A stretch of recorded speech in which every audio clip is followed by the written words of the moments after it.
मैं एम नफीस रशीद, आप देख रहे हैं भारत न्यूज़ 247। वीडियो में आखिर तक बने रहें क्योंकि 2023 ऐसा नहीं कि खाली है, पूरा भरा हुआ साल है, क्योंकि कर्नाटक विधानसभा चुनाव हो रहे हैं और कर्नाटका के अंदर भारतीय जनता पार्टी ही नहीं, कांग्रेस या कोई भी पार्टी हो, पूरा अपना दमखम दिखा रही है। और भाई हक भी है, अगर पार्टी दमखम नहीं दिखाएगी तो कौन दिखाएगा? कोई पहलवान थोड़े ना जाएगा चुनाव लड़ने के लिए। पहलवान लड़ते हैं तो वो भी पार्टियों के दम पे लड़ते हैं।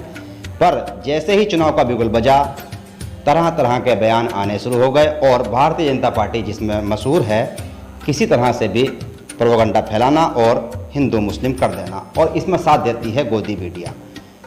अमित शाह जो कि भारत के गृह मंत्री हैं, जिम्मेदार पद पर बैठे हैं, और एक सभा के अंदर कहते हैं, बड़ी वीडियो वायरल हुई है कि जैसे ही भारतीय जनता पार्टी की सरकार कर्नाटक में आएगी, कर्नाटका के अंदर तो 4% मिलने वाला अवैध आरक्षण मुसलमानों को तुरंत हटा दिया जाएगा। यानी कि बीजेपी ने, जो बीजेपी से जुड़े हुए हिंदू जिन्हें कहा जाता है या सनातनी कहा जाता है, वो खुश हो गए और इस तरह से बीजेपी का वोट इकट्ठा होना शुरू हो गया। ये भारतीय जनता पार्टी का बेहतरीन फार्मूला है, जिसे वो लगातार हर चुनाव में आजमाती है और कभी फेल नहीं होती, क्योंकि मुस्लिम शब्द एक ऐसा शब्द है भारतीय जनता पार्टी के लिए जो बरकत का काम करता है सरकड़ बनाने में, यानी कि नफ़े का काम। हर जगह नफ़ा नफ़ा, सिर्फ मुसलमान के नाम पर। डॉक्टर दुआ साहब, आप कर्नाटक में थे और मैं देख रहा था कि लगातार आप वहाँ कैंपेन भी कर रहे थे, लोगों से मिल भी रहे थे। आपकी हैरा पार्टी जो है प्रत्याशी उतार के चुनाव यानी कि लड़वा रही है। एक तो मैं सबसे पहले जानना चाह रहा हूँ, कैसा माहौल है इस समय कर्नाटक का? सबसे पहले आपके चैनल्स को धन्यवाद करना चाहूँगा। मैं काफ़ी अभी 5 अप्रैल से लगातार 25 अप्रैल तक मैं कर्नाटका के दौरे पे रहा, सभी जिलों में गया और बेंगलोर में प्रेस क्लब में बहुत सारे लोगों से मिलने का मौका मिला, सभी पार्टियों से मौका मिला। वहाँ का माहौल पैसे के दम पर राजनीति का खेल शुरू हो गया है। जिनके पास जितना ज़्यादा पैसा है उतना ज़्यादा वो शोर शराबा हो हंगामा कर रहे हैं। जहाँ तक पार्टी की बात है, वहाँ बीजेपी की इस वक्त सरकार है और जो मैंने वहाँ अनुभव किया और जो मैंने सर्वे किया, उससे ये साफ जाहिर होता है कि बीजेपी इस बार सरकार नहीं बना पाएगी। वहाँ त्रिसंख्यीय बीजेपी को ऐसा नहीं कि सीट नहीं आएगा, लेकिन पहले पोजीशन पे, पहले पायदान पे कांग्रेस होगी। हो सकता है सरकार भी अकेले बना सकती है और ये भी हो सकता है कि कुछ सीटों से वो पीछे हो जाए, और ऐसी सूरत में वहाँ जनता दल एस है देवेगौड़ा जी का, वो किंग मेकर बन सकते हैं, ऐसा मुझे वहाँ पे आभास मिला। और वो अभी तो देखना है, क्योंकि अभी प्रचार का जोर शोर का वहाँ पे हंगामा चल रहा है। और उस हालत में जो हम लोगों ने वहाँ आवाज़ उठाई, हमने राष्ट्रीय महागठबंधन को लेकर दूसरी कई पार्टियों से कहा कि आपस में मिल करके और हम एक मजबूत एक लोकतंत्र का हिस्सा बने।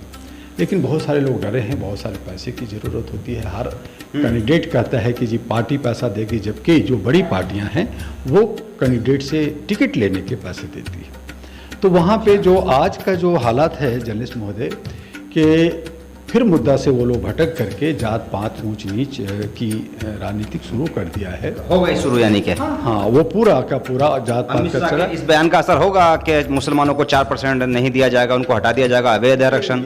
ये अमित शाह जहाँ जहाँ जाते हैं, कहीं अगर देखते हैं कि किसानों से नुकसान होना है तो किसानों को हाथ जोड़ लेते हैं। वहाँ देख रहे हैं कि ये जा कर के पहले मंदिरों में पूजा पाठ हो रही है, वो लिंगायत को ये अपनी तरफ लेने की कोशिश कर रहे हैं। वहाँ पे ज़्यादा संख्या में वो लोग हैं और काफ़ी धार्मिक लोग वहाँ हैं। तो जो मुसलमानों से वो देख रहे हैं कि मुसलमानों को तोड़ा जाए, और उसमें भी जो है पासमंदा और बहुत सारी चीज़ें ले करके आरक्षण की बात अमित शाह ने कही है। डॉक्टर साहब, जो 4% आरक्षण है सर, वो WSC के कोटे का हुआ है, वही तो मिल रहा है या और भी मिल रहा है वहाँ पे अवैध तरीके से? अवैध क्या होता है, अवैध आरक्षण? ये सब बकवास है। और अमित शाह और योगी जी ने जो कहा कि हम आरक्षण यहाँ ख़त्म कर देंगे, तो ये लिंगायत को और वहाँ के लोगों को खुश करने की कोशिश कर रहे हैं।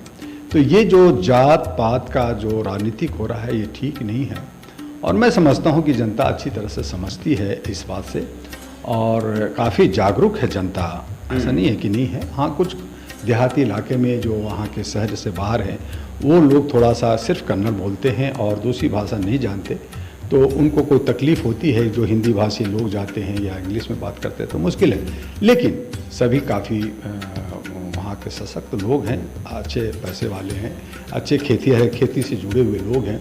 तो ये जो आरक्षण का ख़त्म करने की जो आपने बात की है, ये सरासर राजनीतिक से प्रेरित है। ये कुछ नहीं होना, वोट थोड़ा सा काटने और विघटित करने की, अपनी तरफ खींचने की कोशिश कर रहे हैं, लेकिन उसके बावजूद जनता बीजेपी को डिफिसिट देगी, मुझे ऐसा लग रहा है। कहीं बदमाशी ना हो, कहीं मशीन में कोई चोरी ना हो, तो उनसे अगर हट जाए तो मैं समझता हूँ कि बीजेपी की सरकार कर्नाटक में इस वक्त नहीं होगी। अच्छा, नहीं फिर भी डॉक्टर साहब आप कितने दिन लगभग वहाँ रहे? जी, मैं 5 अप्रैल को गया था और 25 अप्रैल को मैं वहाँ से आया हूँ, तो मैं 20-21 दिन वहाँ रहा और लगातार डे नाइट मैं वहाँ भागता रहा, घूमता रहा चारों तरफ। तो वो मैंने सब कुछ देखा और मैंने कहा कि राष्ट्रीय महागठबंधन में एक मेरी जो धुरी है वो है अहरा नेशनल पार्टी ANP। तो जब मैंने कहा कि लोग अगर साथ नहीं दे रहे हैं, लोग डरे हैं, सहमे हैं, तो मैंने कहा कि वो लोगों ने कहा कि बिल्ली के गले में घंटी कौन बांधे, तो मैंने एक चैलेंज लिया कि भी ठीक है, अहरा नेशनल पार्टी कैंडिडेट उतारेगी। और उसमें हमने बहुत सारे 50 कैंडिडेट तैयार किए, उसमें 37 फाइनल किया। उसमें कुछ 2-4 जो है कुछ पार्टियों की तरफ जब उनको प्रलोभन मिला, पार्टी को लगा कि ये कैंडिडेट विनिंग कैंडिडेट है, तो वो उस तरफ खींचने की कोशिश, वहाँ बड़ी खींचतान है, बहुत सारा हुआ। तो आखिर अंततोगत्वा हमारे जो लोग, चूँकि हमारे पास पैसे नहीं, हमारे पार्टी काम है, लेकिन हम लोग ना पैसा ले रहे हैं ना दे रहे हैं, बल्कि हम लोग जो है एक अच्छे सच्चे लोगों को असेंबली में लाना चाहते हैं।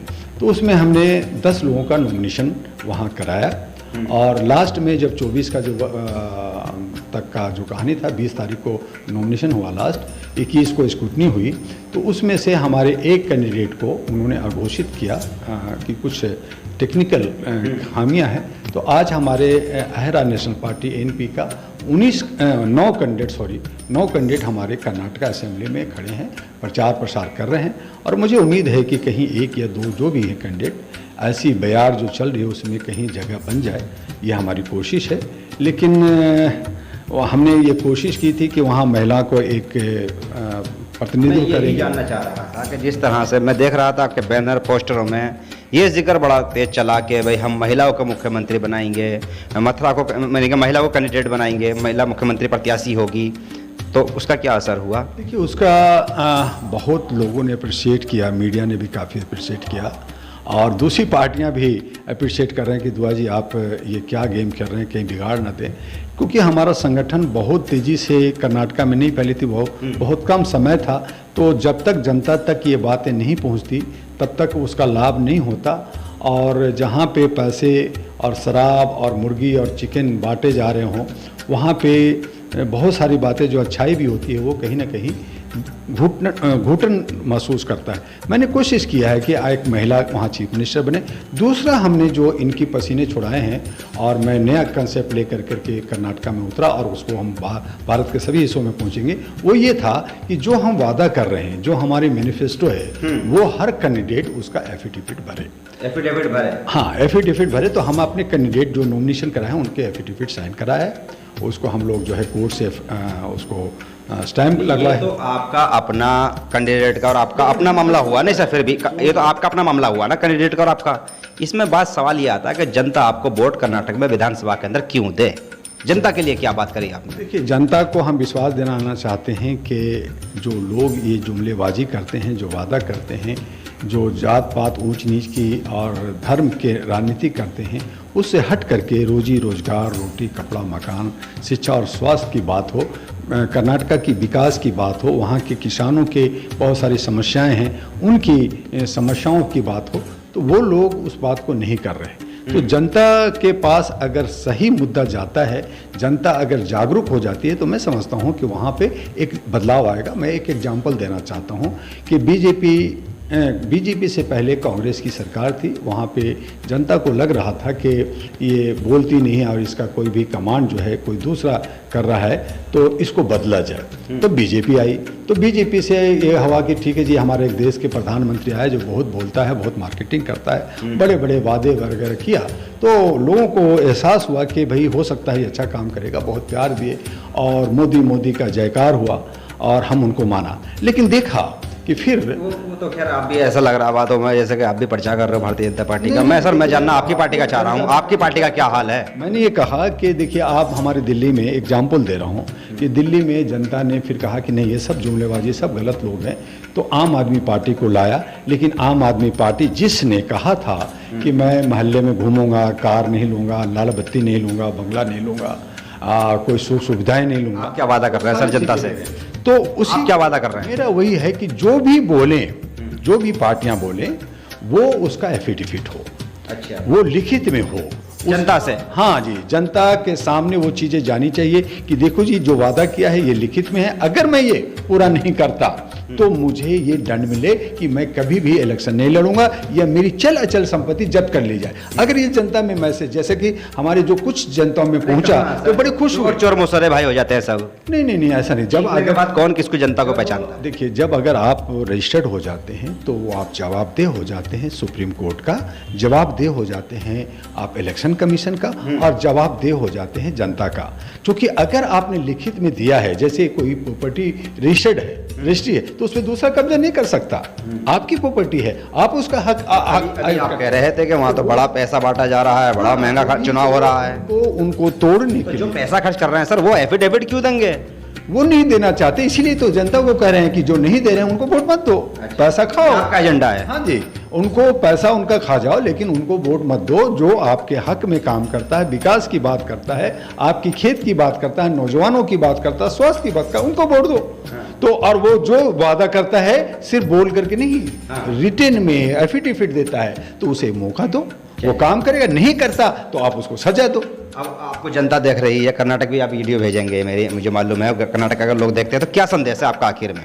देखिए, हम अभी बहुत दूर तक नहीं पहुँचे। मैंने कहा कि हमारे रिसोर्सेज थोड़ा कम थे, हमारे सिर्फ 9 कैंडिडेट अभी इलेक्शन में फाइट कर रहे हैं। जनता को लगता है कि 9 सरकार नहीं बना सकती, तो वो कहीं ना कहीं जनता भीड़ की तरफ भागती है। लेकिन मेरी एक प्रयास है और जनता से मुझे बहुत प्यार मिला है। जहाँ जहाँ भी हमारे कैंडिडेट घूम रहे हैं उन्हें बहुत प्यार मिल रहा है और लोग कह रहे हैं कि नहीं, मुझे ऐसा सरकार चाहिए। आप लोग ने 224 कैंडिडेट क्यों नहीं खड़ा किया?